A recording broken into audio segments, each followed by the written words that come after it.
On videos I refer to back with how to play table and how to play the game Canopy, which is by Weird City Games and designed by Tim Eisner. Artwork by Vincent Dutrait, who is a very well-liked artist in the world of games. And it is beautiful artwork, as you can see. It's a little set collecting game. Primarily made for 2 players, but there's also a solo mode and there's also a variant for 3 or 4 players. I'll show you the 2-player game. Eventually, at some point, I'll probably do the solo game. And I'll also, in this video, show you how to set up for a 3 to 4 player game. Now, you get a couple of player turn guides for each player for a two-player game. And you get some information for solo games. And on the other side, you got some additional cards. It's double-sided. This is for the 3 or 4 player game. Now, you got rules here for the main game, and then you also got for solo and the 3 or 4 player game. You get 140 reinforced cards in this game, 112 standard. And there's also, somewhere, these 28 here, which are for an advanced game, and also some can be used in a 3 or 4 player game. You got 21 seed cards. The reinforced cards, by the way, I should show you. There's stuff in here like tree trunks. This one is worth 2 points. This one is nothing. Tree tops or canopies, which you're going to put on top of your trees. And this one, 0 points per trunk, and you can have multiple trunks. But some of them will score you points per trunk. You also got different animals. Most of them have some kind of an accent. Well, at least one of them of each pair. There's a pair of each animal, mating pairs. And if you collect both pairs, as is described here in the toucan, you get points. If you get one, you get some points. You get points, more points if you get the pair. And these have actions on them as well, like this one once per season. You keep 1 extra card when you draw from the seed deck, which I'll show you in a moment. So all sorts of different cards. You get plants that have different points you're going to get depending on how many you collect. Sometimes no points. Like this bromelia, actually. If you get 3 or more, you lose points as well. This one, you only get points if you get 3 or more. They're all over the place. You get these weather cards, same sun and the rain. If you get just 1 card, it doesn't give you anything, but if you get the pair, 5 points. You get drought. If you get this card, you have to discard it and also discard a random card from your forest. Then you got disease. You got disease, and also in here somewhere is fire. They work pretty much the same way. And there's also some other threat cards in the advanced one, the lightning at least. Disease, if you have just 1 disease or fire, it doesn't hurt you. If you have 2 disease cards, if I have a second one of these, I have to discard a animal card. If I have 3, both me and my opponent have to discard an animal card. The fire card works the same way. If you get 2, you have to discard a plant card. And if you get 3, you and your opponent both have to discard a plant card. That can be beneficial, actually, because if you have too many of, let's say, the bromelia, and it's going to give you negative points, you could just discard it and get points. Same with if you have too many of, like, the ferns, and it's going to give you negative points, or 0 points in this case, actually, and you can just discard the extra ones and hopefully score some points. So, kind of interesting.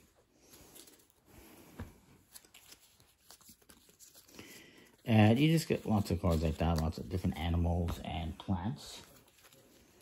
You also get a bunch of tokens.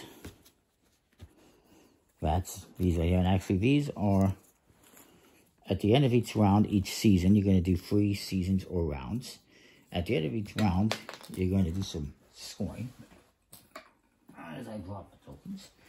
And whoever has the tallest tree is going to get points. 3 points in the first round, 4 in the second, and 5 in the last. And at the end of the game, whoever has the tallest, the biggest forest, the most trees, will get additional 10 points. Now, if you have a tie for the tallest tree, let's say me and my opponent both had a tree that had 2 trunks, then you're just going to sever points. You each get 3 points or 4 points, whatever it happens to be. You got all these little wildlife tokens here, 10 of them, and these you're going to use at the end of the round to indicate that you have scored that tree. You just put that on your tree, and you'll see in a minute. I'm going to show you that.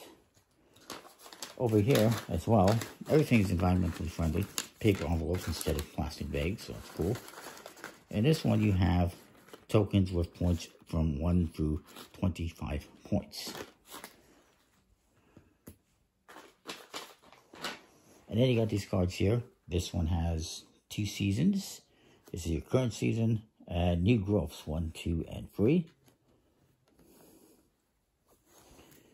And you got your seed cards. The seed cards just have more of the same stuff as the rainforest cards, but you can only collect them if you have a seed card. And I put this over here, seed pile over here.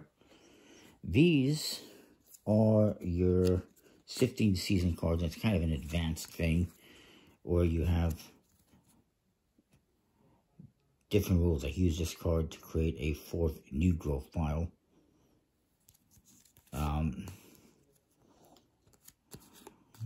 At the end of the season, before scoring, each player must choose to discard 1 wildlife card at random or lose 4 points, etc., etc. Just little additional rules you can add on, which we won't get into. So, you got these rainforest cards. What we're going to do, and each player as well, you have these trunk cards. Each player will start off with a trunk. You can put the others away. And what we're going to do is we're going to divide this deck of rainforest cards into 3 relatively even piles. One is going to go here as the current season. One is going to be the second season. The other is going to be the third season. Then we're going to put 1 card here, face down, 2 cards, and 3 cards. And that's what you're going to do on your turn. You're going to look and say it's my turn. I'm going to look at this first card, and I can decide to keep it, or I can pass on it. So maybe I don't want that one. I pass on it. When I pass on one, I add a card to this. Then I get to look at this one. Fire and Seed. Ooh, that's tempting. So maybe I'll keep these ones, and I'm going to add them to my forest. The reason why I kept this is because at the end of the round, the seed card, which I forgot to mention, allows me to draw 3 of these, and I get to look at them and keep one, which could help me, add a plant card, or maybe get a rain card for my sun card, so I score 5 points. Add a plant card so that I can get the extra points, or an animal, or whatever it happens to be. With the fire card, if I have just this 1 fire card, or even if I have multiple, I get an additional card, so I would get 4 cards instead of 3 because of the fire card. If I get a second fire card, I get 5 cards to choose from. So that's why I went for that. And then once I take that, I add a card to replenish. My opponent's going to go. He looks at this first one, decides, yeah, he'll take that. He's going to add that here. Maybe he adds this one to here as the rain, and then we replenish. Oops, face down. So you can also, I look at this one, I decide to pass for whatever reason. And then I look at this one, I decide to pass. Then I look at this third one here. It's not bad, but I'm going to pass. So what happens if you pass on the third one? You add a card here, is you simply get to take the top card and add that. Ooh, and that's not bad. I'm going to add this to this tree here. So you keep going back and forth until you've gone through this entire deck. And, let's just simulate that a little bit here. I'll add this here, get a card, become a fire, take a rain, Another trunk. Give myself another trunk. Disease. Fern. Actually, I'll take the fern. No, I won't. I'm just going to keep going through this deck. Collecting different cards.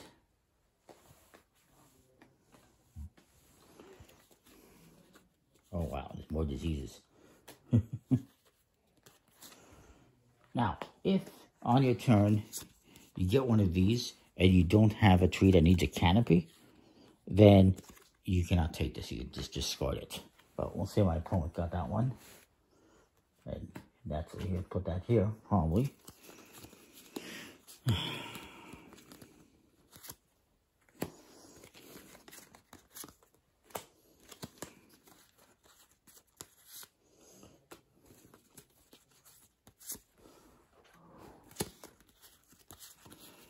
And I'll say I had that here.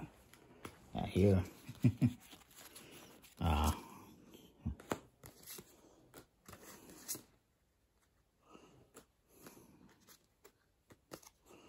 All right, and once you have some cards here in the middle, you're going to continue until all these cards are gone. So then you're going to score. And it tells you here what the frequency is of all the different cards, which is kind of cool. Nice information. So yeah, on your turn, you're going to either keep the cards from one of those rows, pass and return there and add another card and go to the next pile, or pass all the piles and take the top card of the season deck. Now, at the end of your season, you're going to do 3 seasons. What you're going to do is, first of all, you're going to activate any end of season effects on any wildlife. Let's see what I got here. This one doesn't have anything. There's also a little information on the bottom too, which is nice. Once per season before your turn, you may add 1 card to each pile. So if I wanted to, on one turn, I can add an extra card to each of these piles with this poison dart frog. I don't have anything that I would activate. And my opponent, look at what he has, does not have anything either.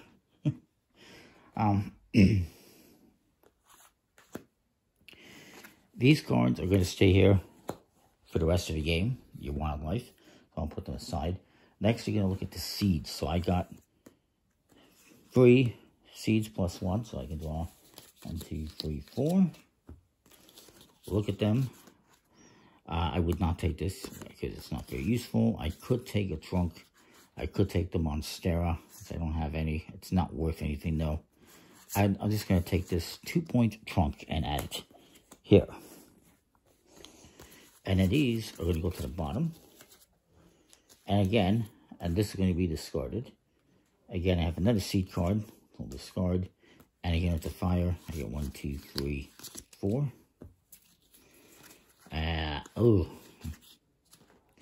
I guess I will take the sun to go with my rain. See, it's why it benefits having seed cards. So then, as you do the seeds, you'll look at the threats. I have a fire, which is not going to do anything by itself. And I have 2 diseases, which means I have to discard a animal card. I'm going to get rid of the poison dart frog because, I mean, it's worth 2 points. I really don't have a choice. I have to discard one or the other. It is what it is. And then I can discard these cards. And you're going to start, by the way, as I mentioned, the person that scores first is whoever last drew cards from the pile, if I recall correctly. Next, you're going to look at your trees. You're going to score completed trees and mark with a wildlife token. And you're going to award the tallest tree. Now, I don't know if you can quite see, but my opponent has a tree that's 2 trunks high and 1. I have this one that's 3 and 2. So I'm going to get the award for the tallest tree. And I would score this 3 points. I don't get anything extra for each trunk. So 3 points, and I would get one of these. I would get 3 points out of these tokens. Whatever. And then I would score this one, 1, 2, and then 1 per trunk, so 4 points. And then this one is not going to be scored because it doesn't have a canopy, but it can be scored in the future. So, I'll just, get the points, whatever. I'm just going to leave the points as is. You get the idea. And for these ones that I've scored, I put the animals in there to indicate they've been scored, so I don't score them again. Next thing you're going to do at the end of the season is look at your plants and weather. So I got a pair of rain and sun. That's going to give me 5 points. So I would get 5 points for that added to my point score and discard them. And then I would look at these. I got free ferns, which is worth 6 points. So I get those as well and discard that. And then my opponent's going to do the same thing. He's going to go through all this wildlife, seeds, threats, trees, plants, and whatever. And then you're going to have some cleanup to do, which again is you're going to get rid of all your plant cards, seed cards, disease cards, weather cards. And as you go into the next season, you will simply have your wildlife cards and your trees. And you take the second season deck and you repeat. Now, it's a pretty cool little game. I will say that the cards are a nice quality, but no linen finish. They are between a mini-sized card and a bridge-sized card. So it's an interesting size, but it's a nice size. I will show you, if you bear with me a second, I'm going to put these away. I'll show you what the setup is for 3 and or 4 flavors.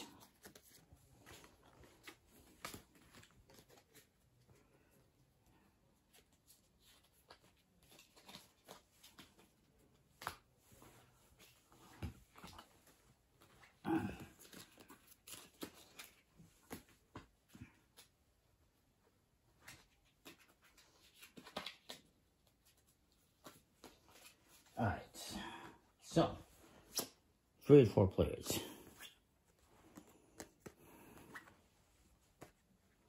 Let's say we're doing 4 players. You're going to have these cards in between each player.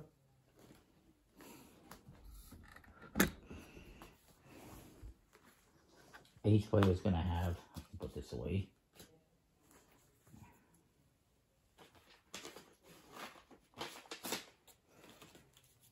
their trunk to start off.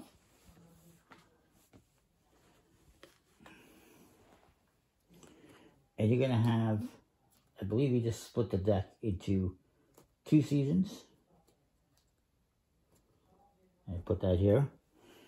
And you're going to have new growth pile 1, 2, and 3. So everyone's going to get a card next to these growth piles. And I believe it's 3 here, and I guess it's 2, 2, 2, and 2. On your turn, it works the same way, except you're going to have access to this one, and this one. My opponent is going to have access to this one, one of these is backwards, 2, 1, 2, 1, 2, 1, 2, 1. So I'm going to have access to, on my turn, I can look at this one, take it or leave it and add to it. And I can look at these 2. Nope, don't want it. And then I can look at this one, which has the free cards. And I can take it or leave it. So it basically works the same way, except that each player is going to have their own first and second new growths. And sharing with other people as well. Like this person has, well, not really sharing. I have this as first growth and the second growth. This one has this one and this one. He has that one and that one. This player has those 2. This is the only one that's shared between players. So it's an interesting idea. And obviously, I'll look at solo mode at some point in time in the future. That's the plan anyway.